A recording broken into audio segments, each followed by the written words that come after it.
Now, it's the Scam of the Week. I'm Tommy Lee, and this is the Scam of the Week. We are joined, as always, by Marjorie Stevens from the Better Business Bureau of Northern Indiana. Hi, Marjorie. How are you? I'm great. Thanks. We're talking about vaccine verification scams this week as more consumers get their COVID-19 vaccinations.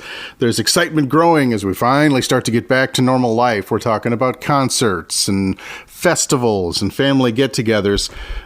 Some institutions might still ask for proof of vaccination in order for you to use their services, which means that scammers are taking advantage of the excitement and confusion.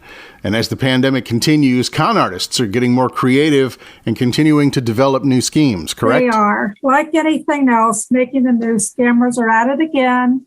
COVID-19 related scams have cost Americans more than, are you ready for this, $382 million since March of 2020. Ouch.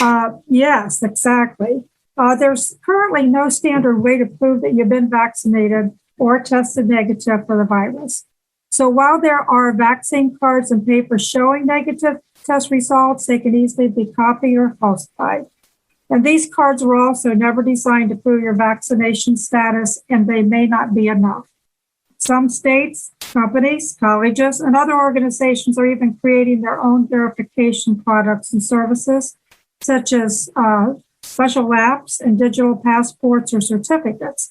Some connect to state immunization databases, while others rely on individuals to self-report. Now, should consumers contact the Indiana state government about its current or proposed vaccine verification plans or requirements? And is there anything else that people can do to avoid a vaccine scam? Well, to answer your first question, yes, they should contact the Indiana state government about current or proposed vaccine verifications. And there are a few other tips I'd like to give everyone. Don't share your COVID-19 vaccination card online as they contain personally identifying information such as your birth date, full name, and other important details about the vaccination. Right. So if you share this sensitive information, it may make you very vulnerable to scammers.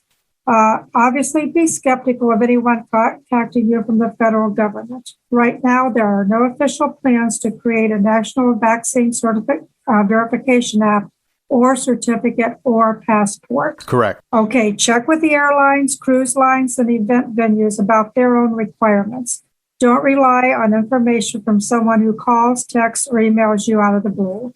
A lot of these venues are creating their own rules because they're allowed to, and they've all got their own agendas for what they want to do to make sure that they provide their service safely. Exactly. So you really need to touch base with them first. And then don't share your information with just anyone. These old scammers, they often set up real-looking websites to sell fake goods and services, which now can include vaccine verification certificates or passports. So don't fall for that information. Like we always say, take it slow and stop and think. Don't let scare tactics or, talks of how urgent this is rush you into doing something that you're going to regret later. That's absolutely correct. And if you spot a scam, whether you've lost money on it or not, make sure you report it to the Scam Tracker, BBB's Scam Tracker, at bbb.org/scam tracker, because, again, your information can help the next guy not fall victim to it. You can also report it to the FTC at reportfraud.ftc.gov.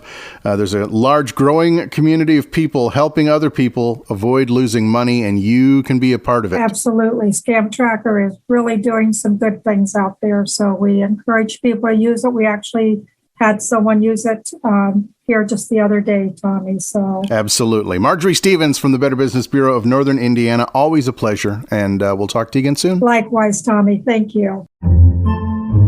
Podcasts by Federated Media.